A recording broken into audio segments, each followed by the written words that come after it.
Hello everybody and welcome back to the United Stand. On today's show we have so much to discuss. We have a new Trafford, new stadium being built or being aimed to be built by Sir Jim Ratcliffe. Who have they appointed to do this? How are they going to regenerate the coming area? How will this affect the current Old Trafford? Going to be getting all your thoughts, all your opinions as new information surrounding a new stadium for Manchester United comes out.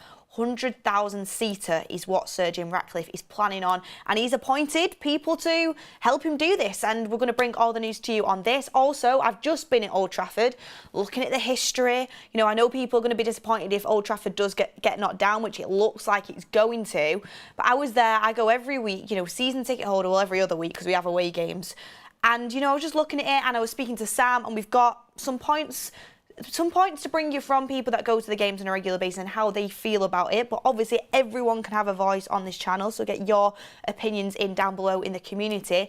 Also, Angel Gomes, ex-Manchester United player, came through the academy, doing brilliantly well for Lille, and now has been called up to England and looks really good too. Could he be set to return to Manchester United next summer with other Premier League clubs interested in him as well? And also some news on Joshua Zirkzee speaking about his relationship with Ruud van Nistelrooy and why this is helping him and why this actually may be helping all the other forwards as well. The improvement we've made in that area from last season into this season, could the addition of Ruud van Nistelrooy be helping us in that area, and hopefully long may it continue. But as I've said before, you know, we can score goals against Southampton and Barnsley, but the real tests are coming now.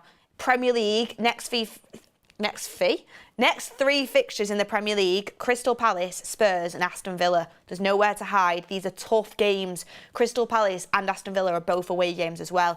This is where the real tests happen. But look everyone, welcome to the show. Get your comments in down below, hit a like on the video and let's get into it. So, starting off, the news coming out around the stadium. Let's get into that first, because this is one that divides a lot of people's opinions. But honestly, whether we like it or not, there's going to be a new stadium. I think that's what Sir Jim Ratcliffe has always intended for it to be. I think that's what's going to serve us best going into the future.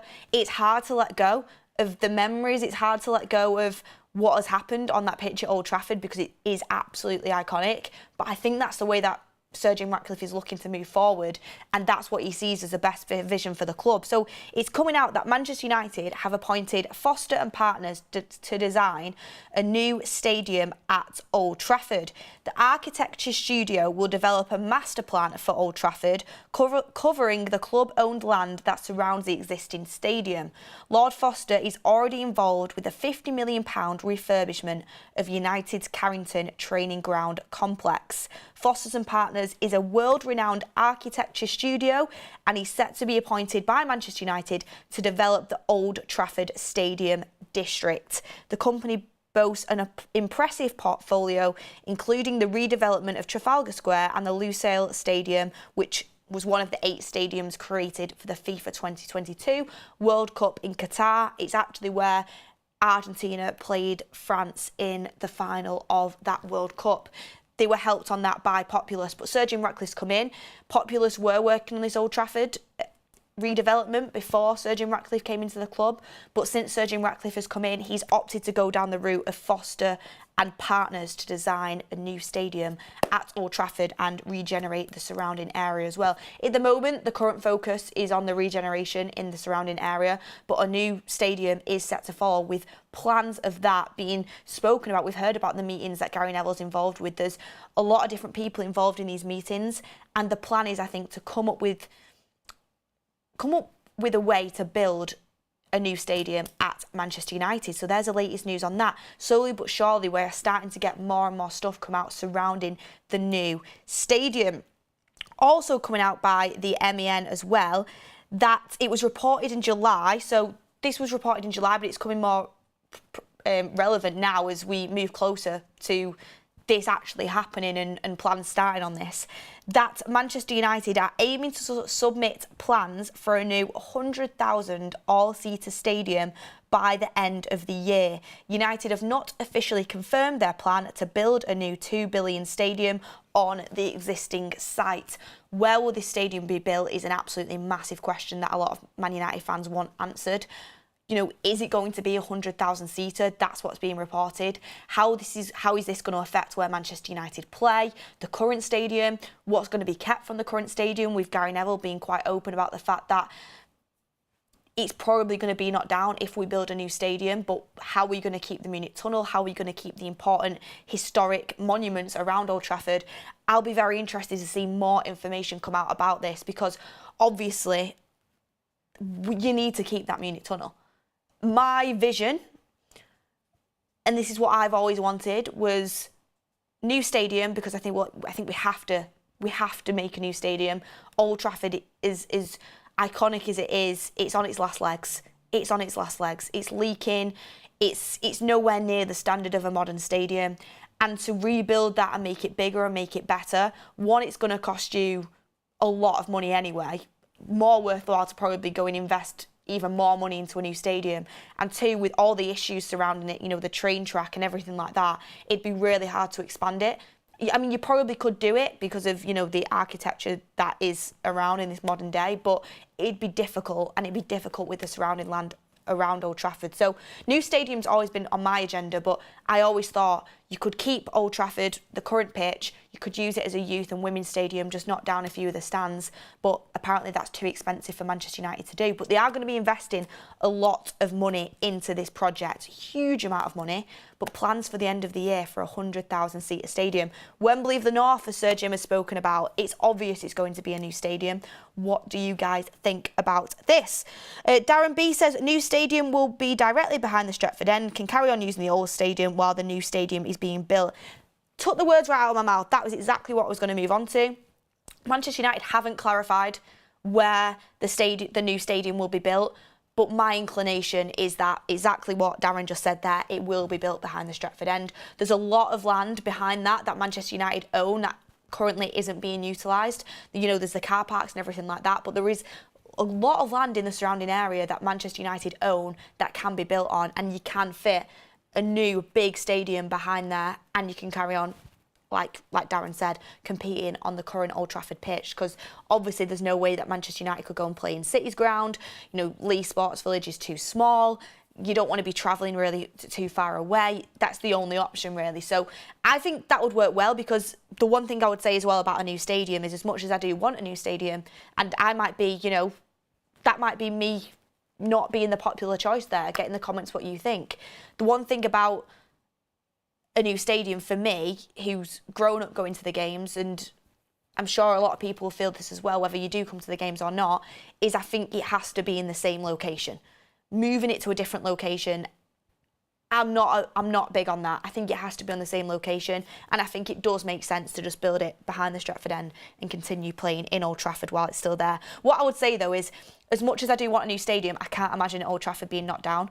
I just can't imagine it, and that's what I can't really get my head around. I think it might be expensive, but isn't it worth the expense to keep the current stadium with all its iconic moments? And having what would be ideal is having that one space where you have, Old Trafford turned into a youth and women's stadium with a few stands knocked down, but up and running.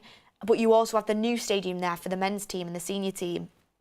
And say if you want to go and watch a women's game or a youth game, they're in the same place. If they're on at similar times, it's in the same place. It's like a campus style. It's like a family style. It's easily accessible to multiple people. I think it encouraged more people to go and watch the youth games and the women's games. I think that would be ideal, like a campus-based area. But obviously, this is what Lord Foster and co and partners have been brought in to do, to work out what is the best setup going to be and how can we make this the best possible area, not even in terms of the stadium. Obviously, we want a good stadium, but in terms of the community and the regeneration in the surrounding areas, because the surrounding areas right now, it's not got a lot going on, and there could be so many jobs created. There could be so much done to make it just like make it worthwhile for what Manchester United deserve as being one of the biggest clubs in the world and the biggest club in England, and that's exactly what we need. Got a super chat coming in here from James Black saying, why would we want a stadium owned by the UK government? Well, that brings me on to my next point as well, because It said that a combination of public and private funding could finance the stadium, with Prime Minister Keir Starmer open to conversations around government support for the regeneration of Trafford Wharfside. So again, Sir Jim Ratcliffe, he's spoken publicly about wanting backing financially from the Prime Minister in terms of putting money into this project. Some people would say, why would Manchester United, get that public funding? I can understand other clubs' point of view, but at the end of the day, Manchester United are the biggest club in England. We're in the north. Like Sir Jim Ratcliffe said, you have a Wembley down the south. You don't have a huge world-class stadium up in the north. Obviously, the Etihad, it's very modern. It's got a lot done to it, and I think they're planning to expand again. But creating something for Manchester United would be absolutely huge in terms of bringing money in to the country, but also just in terms of having that place up north where games can be played, and having different, you have that Wembley, don't you, in London, in the south of England, but in the north of England, having that base there, Old Trafford could be part of that, or whatever the new name would be. You'd like to think it'd still be called Old Trafford, but it might be, Old Trafford brought to you by. And if that's the case, then I wouldn't mind that anyway. But I don't want to go into all the different logistics of it now. We've spoken multiple times on shows about, the name and everything like that, naming rights. That's something, a bridge you'd have to cross when you get to it. And I'm sure there'll be multiple shows talking about this in the future as it does start to progress and happen. But that's the current state of affairs with Manchester United and the new stadium. It's looking like it's going to be a new stadium, 100,000 seater. What do you think of this? Well, get in the comments what you think of this. I was just speaking to Sam outside Old Trafford, getting a different perspective, a different point of view. And I thought, you know what, why don't we bring that to the community as well so they can see a different point of view on this. So I'm going to take you to Old Trafford with Sam. Enjoy this little clip and I'll be back with you very shortly. OK, so we are outside Old Trafford with the recent news that Manchester United are set to put forward plans for a new 100,000-seater stadium, not officially confirmed by Manchester United yet, but is being reported by the MEN, has been reported since summer. And with all the news coming out regarding a new stadium potentially knocking down Old Trafford, I am joined with Sam to give us his thoughts. Sam, come to Old Trafford quite a lot. Obviously, it holds so much history. How would you feel about a new stadium, or would you rather regenerate the current one? I'm obviously from the younger generation, so I didn't experience, the great days and the fantastic moments that someone like you or, Ricky, for example. I'm not that old, Sam. You know what I mean? But from the older generation, like someone like Ricky. 23 years old. So yeah, but someone like Ricky then, who has experienced, the great times at Old Trafford, the best things I can tell you that I've experienced is Ahmad in the Cup last year. Same, to be fair. Ronaldo's second debut, that was a good day as well. But obviously, the history and the things you get taught about from people that have been here before, and that people that have basically spent every weekend that they've had in their whole lives, they don't want this stadium to be knocked down. Yeah, after you've took my mic, you can just talk into it, No, I know that. So, but you as a fan, and get in the comments down below as what you think. Do you think new stadium, yes or no? No. No, see, I'm a yes, and I'm of the older generation, as they would say. No, seriously, what I've seen here, I think I saw from a memory of football, last 2 years of Sir Alex, and it went into the Moyes era, and it's just been kind of downhill since there for me. But I do think we need a new stadium. I don't want Old Trafford to be knocked down. But I just think you do need to move into the modern times. And if you come to Old Trafford on a weekly basis, I'm a season ticket holder. I come here, I love it. There's nothing like walking up the Old Trafford steps to see the pitch, and the feeling you get is amazing. I understand that it's hard to recreate, especially the new modern stadiums. But I do think the United fan base is so good that you can recreate that and move with the times and create new memories. That's what I believe. But Sam, we'll come back to you, but I've got another question, and you can kind of, come back on that as well. Mm-hmm. There is talk, Gary Neville saying he doesn't have too much attachment to the actual ground, and there is talk that it's going to be too expensive to keep that ground, but they do want to keep the Munich Tunnel and the importance of the history, the statues, everything like that around Manchester United that currently lies here. Do you think that Man United are missing a trick by not keeping that pitch for the youth or a women's stadium? I think it's too much to be kept for just the youth or just the women's stadium. It's going to be way too expensive. So he's right. It's it's financially it's not stable. So if they're gonna have a new stadium, then the women and the youth can just play there as well. That's what I think about that. I think what you could do is you could knock down some stands and make a really, really nice second stadium here, personally. Especially considering, you want it like a campus-based area where Manchester United, if you want to go and watch the youth team or the women's team, and Manchester United run at similar times, it's all in one area, and that comes into the regeneration of the surrounding areas as well, Sam. I mean, when you come to a match day at Old Trafford, if anyone's lucky enough to do that, obviously we get to do it on a regular occasion, there's not too much to offer in terms of bars, restaurants, stuff to do for a family day out. Apparently, Sir Jim Ratcliffe is big on pumping money into the surrounding areas and is asking current Prime Minister Keir Starmer for some sort of public funding into that. Do you think that is something that Manchester United should push forward to, especially considering, you have Wembley down at the south, but up in the north there's not anything absolutely spectacular, and Manchester United being the biggest team in England, realistically it's such a tourist attraction, it could bring in so much money for the local area. Do you think that is definitely something that needs to be addressed as well? Yeah, 100%. I mean, you just said it. We come here every week and there's a Tesco's and a Nando's and that's about it. There's literally nothing round here except, I mean, everyone loves a Nando's, but like there's literally nothing. So I do think 100% that that's an area that Sir Jim should focus on, and it looks like he's going to do that. Yeah, I mean, there is a Costa coffee as well. Me and Ricky have debated football over a fair few Costas, but apart from that, there's not much going on, apart from obviously the food vans and everything like that. But look, Manchester United, do you build a new stadium or do you regenerate Old Trafford? I'm in the camp of a new stadium, and I think that's where Manchester United are heading towards as well, with it being reported that Manchester United are set to put plans forward for a 100,000-seater stadium. Look, this week, Manchester United, clubs have been playing in the Champions League, clubs have been playing in Europe. Manchester United still have the highest attendance against Barnsley on a Tuesday night. There's definitely the scope for a 100,000-seater stadium. Brings in more money for Manchester United, brings in more money for the surrounding areas, and the biggest club in the world, my opinion, definitely one of the biggest clubs in the world, deserves the best stadium. So look, get in the comments down below what you think, and I'll pass back over to myself in the studio. Well, guys, did you like that? Did you like that? I mean, how seamless is that? And I really do want to keep doing that more often because, yes, I have teleported right back to the studio and I'm back with you. So that was Sam's perspective outside the stadium. Obviously, the stadium is absolutely iconic. And I've seen a lot of people in the chat saying, how are Manchester United going to afford this?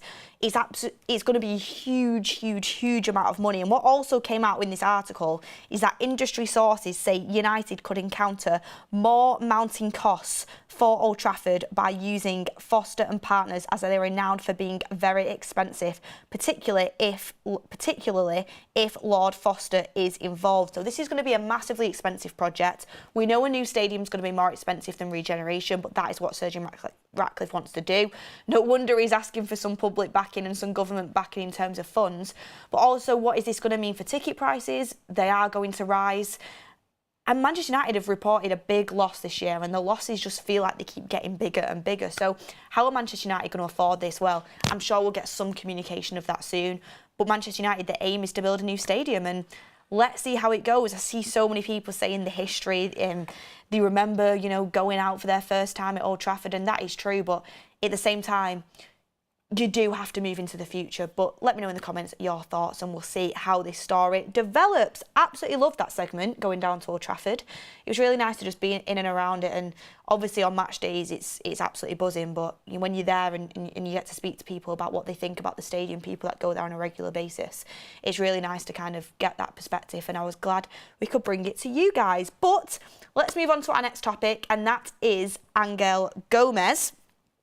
Well, actually, before we do that, breaking news around the Crystal Palace game.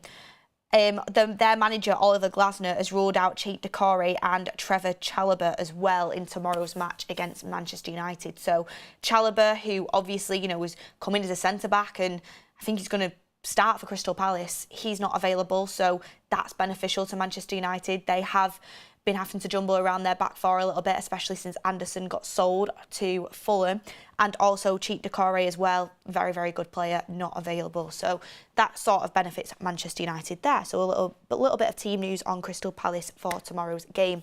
Going to talk about that a little bit in a second as well. But the Angel Gomes news that is coming out, according to Give Me Sports, so take this with a pinch of salt, but Manchester United do keep getting linked to a move, basically like a kind of how would you call it? Reignition, I was going to say. But reunited, that's what I was about to say. It keeps coming out in the news that Manchester United could reunite with Angel Gomes. Now, I don't believe that Manchester United are going to go for Angel Gomes. I mean, get in the comments down below if you think we should, but this is the news coming out. And it is United are amongst a host of clubs exploring the possibility of signing Gomes next summer. The midfielder's contract at Lille is set to expire next year, and there is no sign of an extension being agreed. The report claims that United will face competition from Tottenham Hotspur, Newcastle for Gomes' signature. The 24-year-old left Old Trafford in 2020 and he could be set for a United return. So Gomes back to Manchester United. What do you make of that? I do believe that Newcastle are interested. I also believe that Tottenham Hotspur are interested. Are Manchester United interested? I'm not so sure. Apparently, it's a goal of Gomez's to come back to Manchester United after leaving and taking that risk, and fair play to him for doing that, because he's gone on and he's improved massively and ended up having a good career, and is at a point where he's probably ready to come back to the Premier League now, still young. What is he, about 24 years old, I think? I'd have to double check that, but obviously a still young player. And he's now playing for England off the back of it as well, and a lot of people are impressed with him for the way he played for England. Do I think Manchester United are in there? No. I think it's just an easy club for him to get linked to, and that's why we're getting linked to him in the news. Do I think these links will start to pick up massively? Yes. As long as he's not signing a new contract at Lille, we're going to keep getting linked back to Gomes. It's going to keep happening. Would you want to bring him back? One thing I would put out there is we were told that Manchester United, under the new regime of Ineos, would look to move for, cheaper deals they can get for players on a free transfer, to kind of be quite business savvy, as well as obviously going for them bigger deals as well. We didn't sign a player over 60 million this summer, if I'm not mistaken, and we're trying to, lower our costs when it comes to individual players, and free transfers and players with 1 year left on the deal is something that Manchester United are likely to explore, is what we've been told. So that does fit that category. Fits in the age range, absolutely. Manchester United probably will be looking in the midfield again, because you'd like to think next summer probably Eriksen and Casemiro are both going to move on. Is he the type of midfielder you would want to bring in? Let me know in the comments. I don't think we will. The reason is he is 24 years old, I'm getting told, so very, very good guess from me. I knew he was around that age. So still a young player, fits that category of Ineos, under 25s only. I mean, we have signed some players over 25. How old Mazraoui is at? 27? But, we want to go for younger players. But the reason I don't think we'll sign him is I don't think he's the profile that we need to go for next summer. Kobbie Mainoo, Ugarte, Bruno Fernandes. Do we need to add Angel Gomes into that? And I don't want to bring it down to height, because he's so technically good with the ball at his feet. But I just don't think it'd be the move. I don't think it'd be the move for Manchester United. I don't think that's the sort of profile of player we'd be looking to sign next summer, if I'm being totally honest with you. I don't see him playing together with Kobbie Mainoo in a Manchester United midfield in a regular basis. Bruno Fernandes is obviously going to be starting. He's our captain, and we've just given him a massive new contract. I don't see Angel Gomes coming in and being a starting player for Manchester United in the midfield based on what we currently have. I think he's definitely got a future in the Premier League, but I think he needs height around him, because he does lack that. And I don't think Manchester United have that with him in a starting 11. So I don't think we'll go for Angel Gomes personally. But I do wish him the best with the rest of his career. And I think he's a very, very good player. But, you can't have every single egg in your basket. Sometimes you've got to think, is that the right profile that we need to be going for as of now? And I don't think it is. Done really well for England, doing really well for Lille. I'm sure he will get a really good move in the summer when he doesn't sign that Lille contract, because I do think he will move on. And I think he's, looking for that step up in his career. But I don't think it'll be at Manchester United. But get in the comments down below what you think. A lot of people wanting to go for Ederson. Someone in this chat mentioned Kochu. That's a blast from the past. I remember when we were linked to him before he went to Benfica, I think it was. And a lot of people saying he would be on the bench. That's the thing. I think, it'd be a good squad player to have, but he won't be starting for Manchester United. And I assume at this point in his career, after he moved away from Manchester United to start games and play football, I doubt he'd want to come back to sit on the bench. And I don't think that'll be in his mind.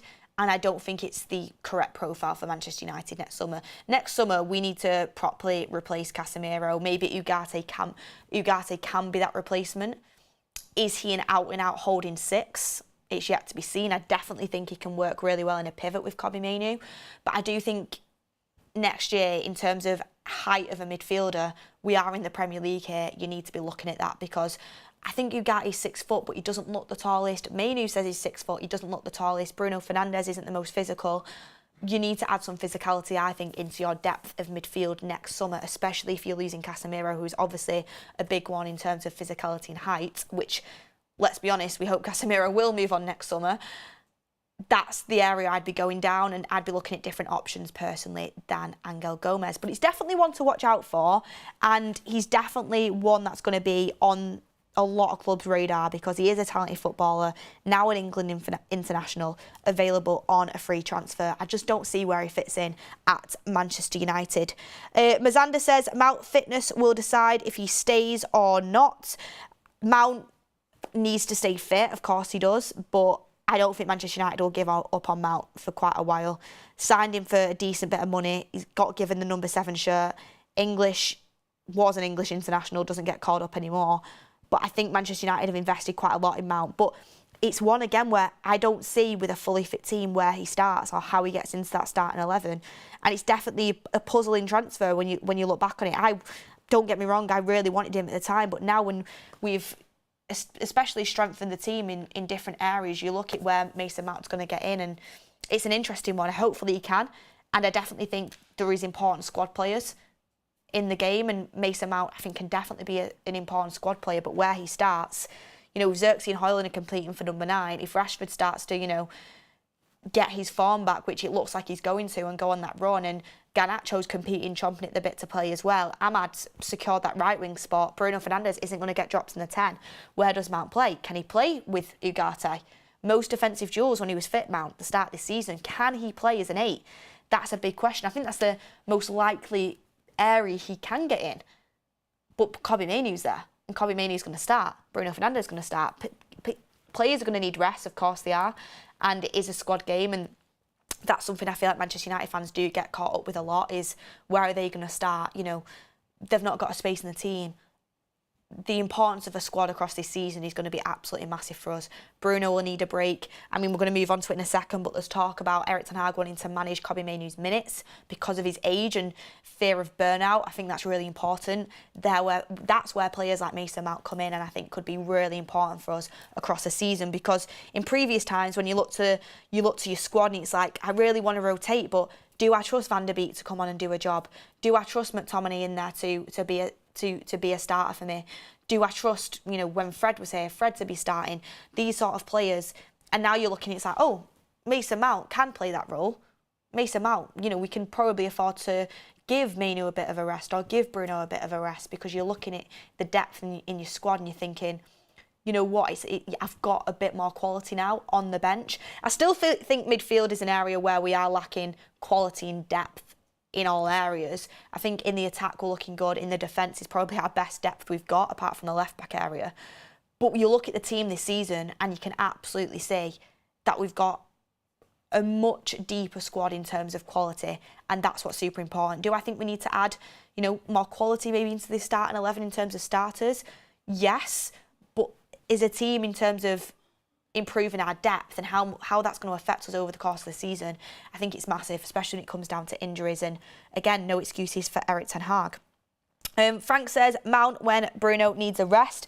That's the thing. Like, Bruno is. We've normalised Bruno playing every single minute of every single game. If we want to get far in the Europa League, if we want to get far in both the cup competitions, Premier League is obviously, we want to start really making a challenge in that in the coming years. And we're going to be fighting for top 4 this year, I hope. And we should be getting top 4, I hope. Players need to be playing at their best. And Bruno Fernandes, if he plays every single minute, I know he wants to and I know he can. But are you really going to get optimised performance every single game? So every player is going to need a rest, especially, Mainoo's only 19, people forget. Garnacho, how old is Garnacho? 20 years old? People forget that too. So players are going to need breaks, players are going to need rest, and you've got to be able to lean onto your squad.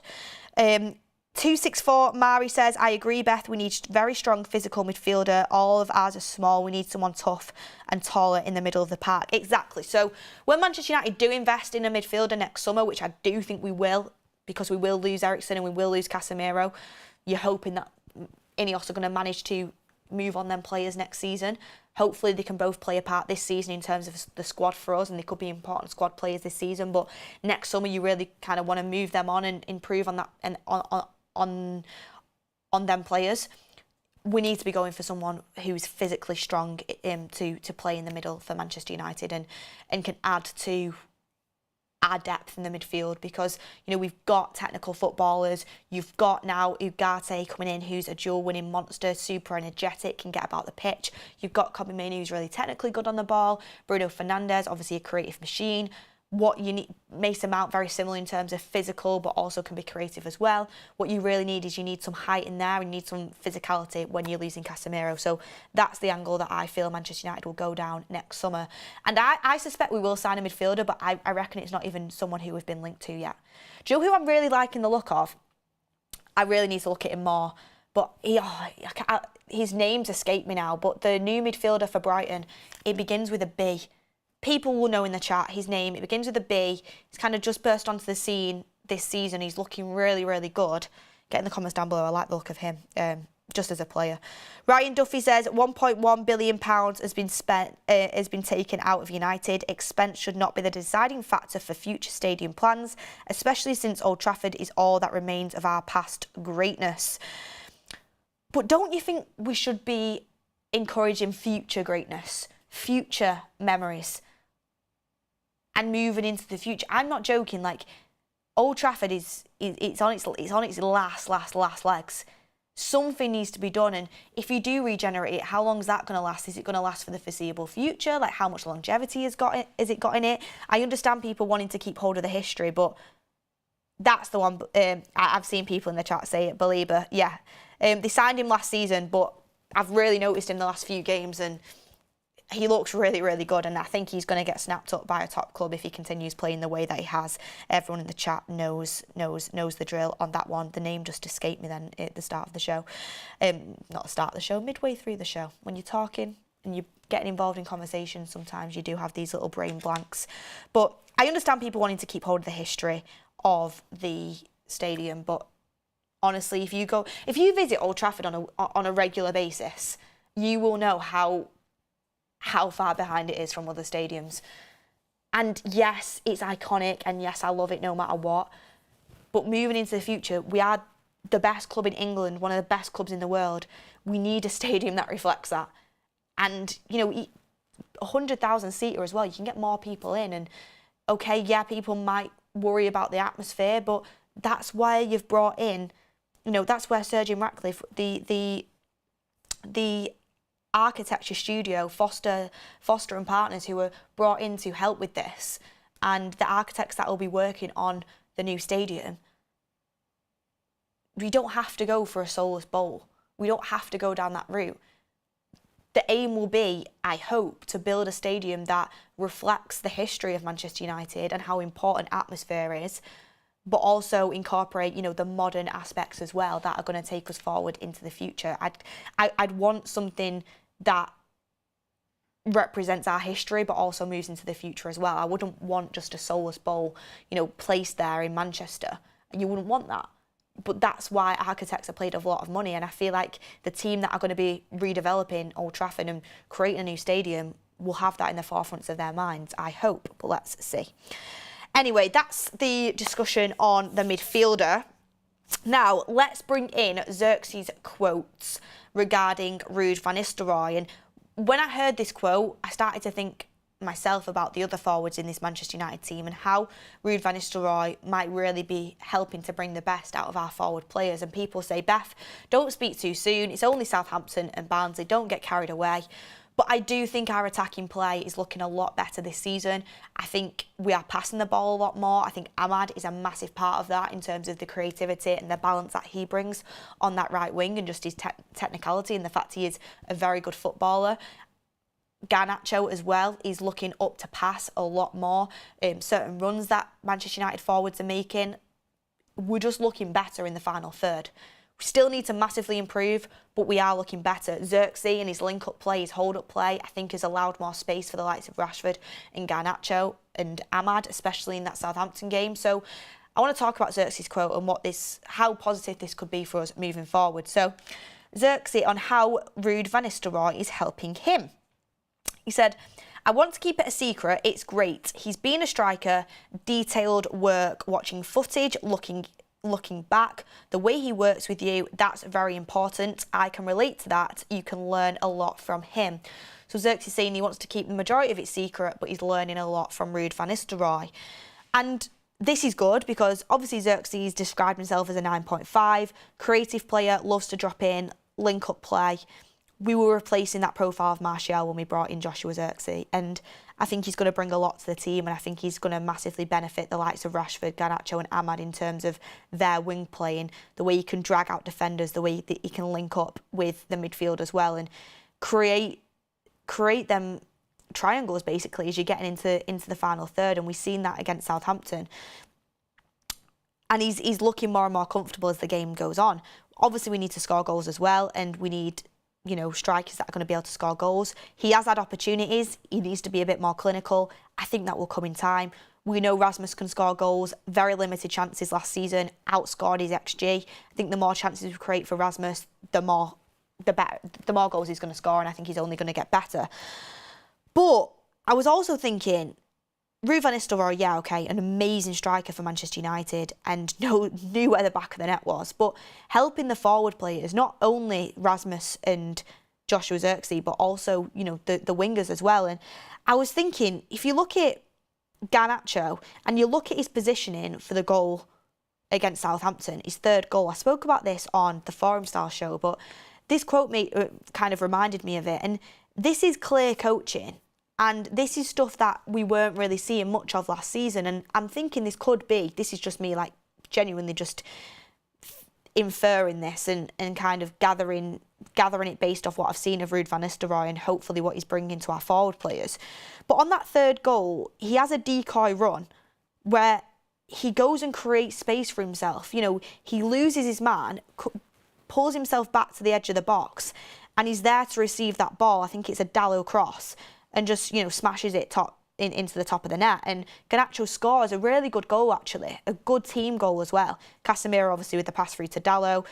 Garnacho's run, decoy run, loses man, comes to the edge of the box and smashes a goal in.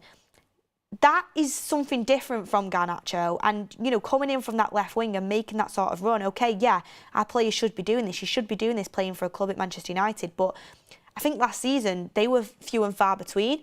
And this season, I've seen players doing it a lot more, making more intelligent runs, more intelligent positioning, and you've seen more link-up play in the final third as well. Last season, a lot of times, players would get the ball and it'd be so rushed, and we'd be shooting from positions we shouldn't be shooting in. There wouldn't be as much build-up play as what I think there should be. And this season, players are looking for the pass a lot more. Players are making more intelligent runs, and we're having more possession and creating more chances in the final third.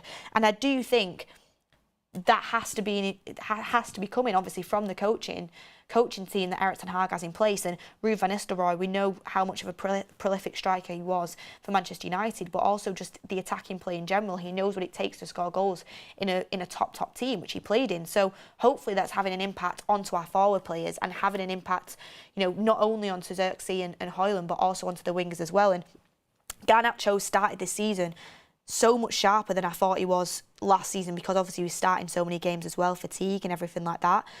But Rashford's looking sharper, Garnacho's looking sharper, Ahmad's, we know how good Ahmad is, and hopefully we can just see that start to develop. But like I said, the real test will come against Crystal Palace on Saturday evening away from home.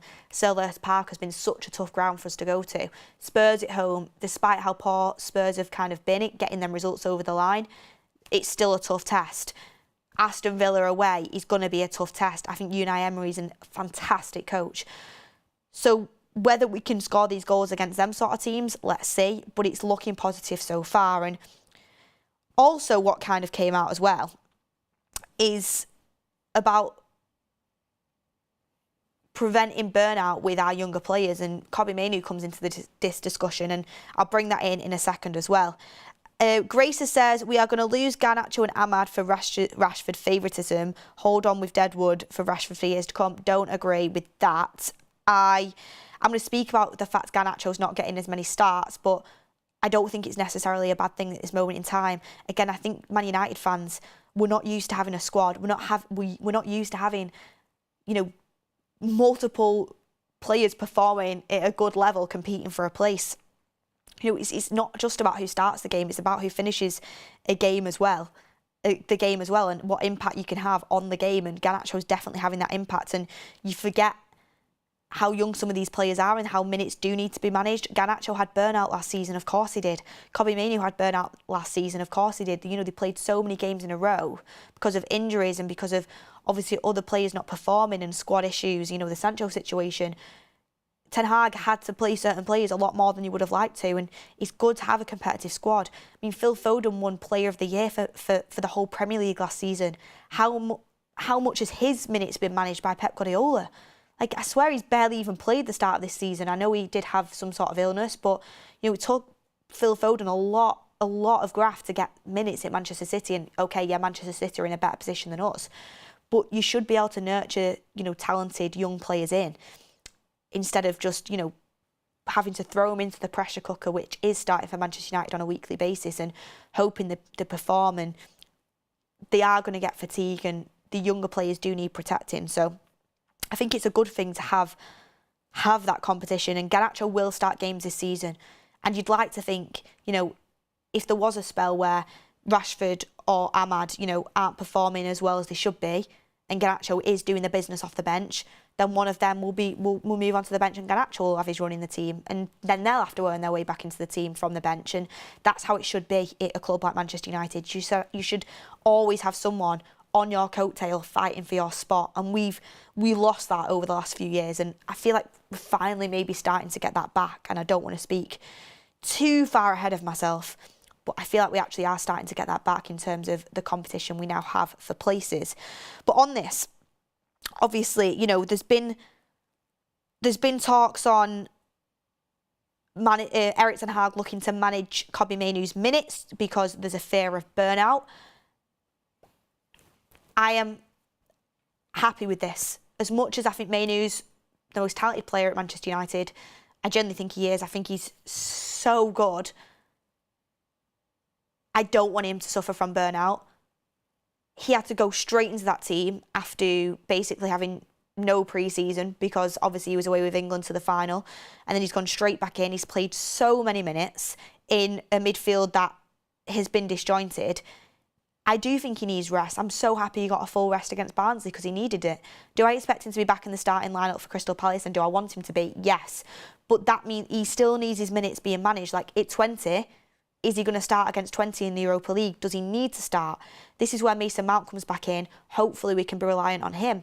We now know that Ugarte and Casemiro can play together in quite a balanced midfield, and Eriksen did pretty well in that midfield as well. Yes, okay, it was against Barnsley, but it's positive signs that we can field an 11 without Kobbie Mainoo in it and be okay. And that's another reason why I'm okay with Garnacho being a super sub at this current moment in time. Do I think he deserves to start games? Yes. Do I want him to start games in the future? Of course I do. But if you look at this season, so far, you can tell that Garnacho is sharper. You can tell by some of the runs he's making, some of his actions, how quick he is, his decision making. You can see he's mentally less fatigued and physically less fatigued as well, and he's having that impact off the bench, and he's trying to force his way into the starting 11, and it's working.